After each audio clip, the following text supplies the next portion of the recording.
Salut et bienvenue sur Ludovox, on est à Paris et Ludique avec Cédric de Lunonautes qui va nous présenter Le Petit Prince. Donc c'est le jeu officiel du film qui est designé par Antoine Boza et Bruno Catala.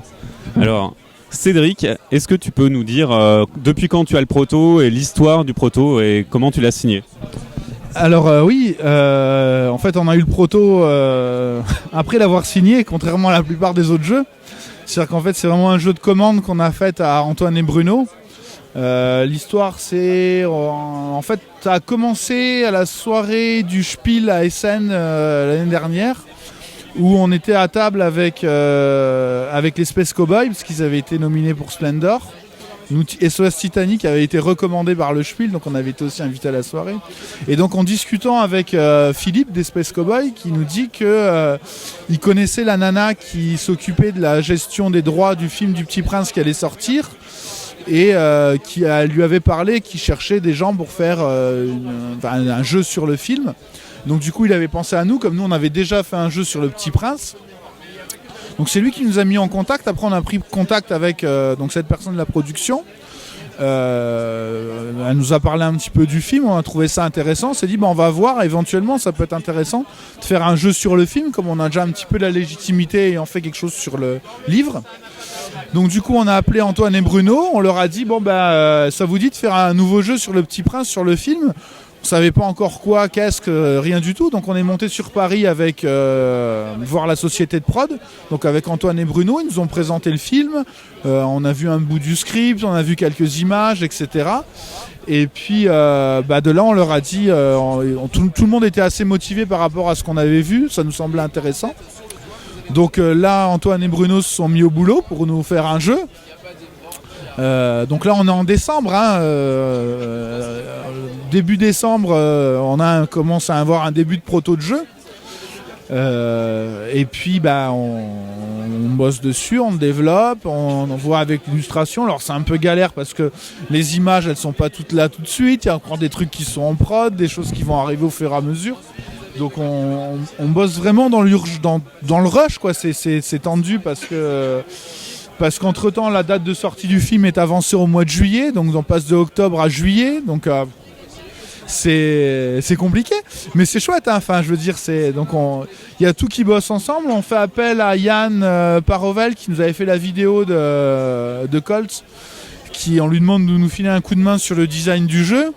Parce que, il y a beaucoup de choses à revoir, parce qu'on a les éléments du film comme ça, qui sont juste des éléments 3D, qui sont ressortis, qui sont tout blancs, donc il faut tout habiller.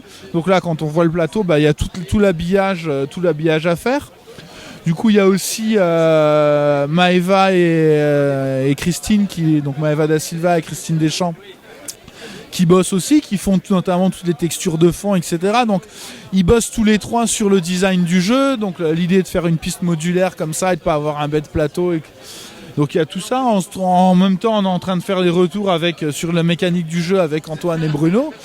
Et puis le jeu doit partir en prod. On l'a envoyé quand, le 15 mai, pour qu'il puisse être...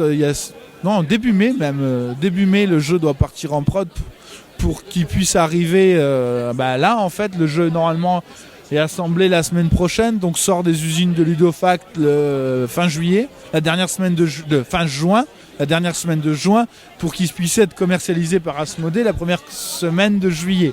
Enfin la deuxième semaine de juillet, la campagne du 7 juillet, pour que le jeu puisse être disponible en boutique au moment où le film va sortir, 29 juillet je crois. Donc tu vois, ça a été vraiment très très speed comme projet. Enfin c'est intéressant quoi, mais assez chaud à gérer en fait, j'avoue. D'autant plus que Colt avec la nomination au Spiel, il y a plein de choses à gérer en même temps. Nous entre temps on a embauché quelqu'un, etc. Donc il y a beaucoup de boulot à faire, mais c'était intéressant, c'était un projet intéressant. Chaud à réaliser parce qu'au niveau du timing, tu me parlais du timing et comment le projet a mûri, c'était chaud, mais intéressant. Puis au final on a un jeu qui est assez sympa où tu vois, on a fait tourner un petit peu à Cannes, là, et depuis On a fait tourner à Ludinor, à Toulouse, ici, avec ce nouveau design, et ça marche bien, quoi. Alors c'est un jeu familial, hein, c'est pas un jeu gamer, hein, ça dure une petite vingtaine de minutes à partir de 6 ans, mais voilà, il y a moyen de s'amuser, donc c'est chouette. Je trouve que c'est chouette. Alors du coup, effectivement, le développement a eu l'air intensif, ce que tu en dis. Et est-ce que tu peux nous parler des principes de jeu, des mécanismes Ouais, sans problème. Donc en fait, mécaniquement, l'idée c'est que c'est pas un jeu sur le Petit Prince. En fait, c'est comme le film, c'est pas un film sur le Petit Prince, mais sur une petite fille qui découvre le Petit Prince. Donc nous, on joue en quelque sorte le rôle de ces petites filles-là, de petits enfants qui vont découvrir le Petit Prince. En fait, on va retrouver un vieux biplan dans le jardin du grand-père et on va essayer de parcourir les étoiles pour aller essayer de retrouver le Petit Prince sur son astéroïde, sur sa planète.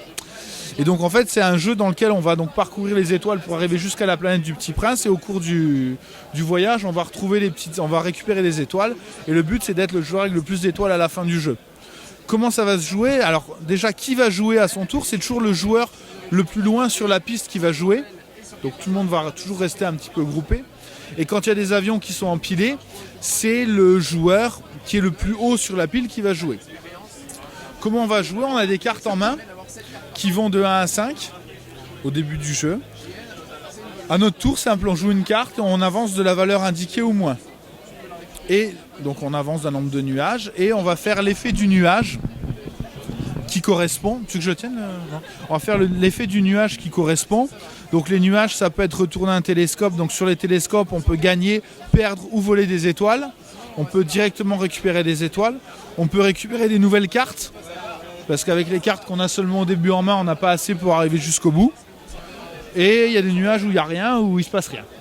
Et puis s'il y a des nuages où il y a déjà un avion posé précédemment, quand on va arriver dessus, on ne va pas faire l'effet du nuage, mais on va piquer une carte dans la main du joueur sur lequel on va arriver, et puis on va lui en rendre une autre. Donc on va essayer de lui en piquer une grosse pour lui rendre une petite. Quand on va traverser les frontières ici, on va récupérer une tuile histoire sur laquelle on retrouve des étoiles 1, 2, 3, 4 ou 5 étoiles. Il y a un petit twist qui est que si on a les deux tuiles à 1 qui vont bien ensemble, on a un bonus de 6 étoiles. Donc il y a des petites courses là-dessus. Donc évidemment, le but c'est de traverser en premier pour avoir plus de choix. Mais si on traverse, mais pour pouvoir traverser en premier, il faut jouer. Donc pour jouer, il faut être dernier. Donc tout le jeu va être là en fait. J'essaye d'avancer mais pas trop, mais quand même un peu pour arriver à passer premier au bon moment. Et puis si on arrive, le premier arrivé, il prend une tuile à 6 étoiles, le deuxième à 4, à 3, à 2. Donc pareil, il faut essayer d'arriver le premier pour avoir le plus d'étoiles, mais on fera moins de bons, donc on pourra moins collecter de petites étoiles dans le jeu. Donc tout le sel du jeu, il va être là en fait, de ralentir mais pas trop.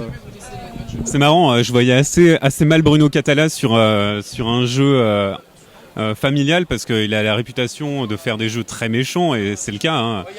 Méchant quand même. Et voilà, je retrouve le côté méchant et calculatoire des jeux de Bruno dans le fait justement de voler on va dire que le jeu est familial parce que les règles sont simples, tu vois, je te les ai expliquées en 5 minutes et puis voilà.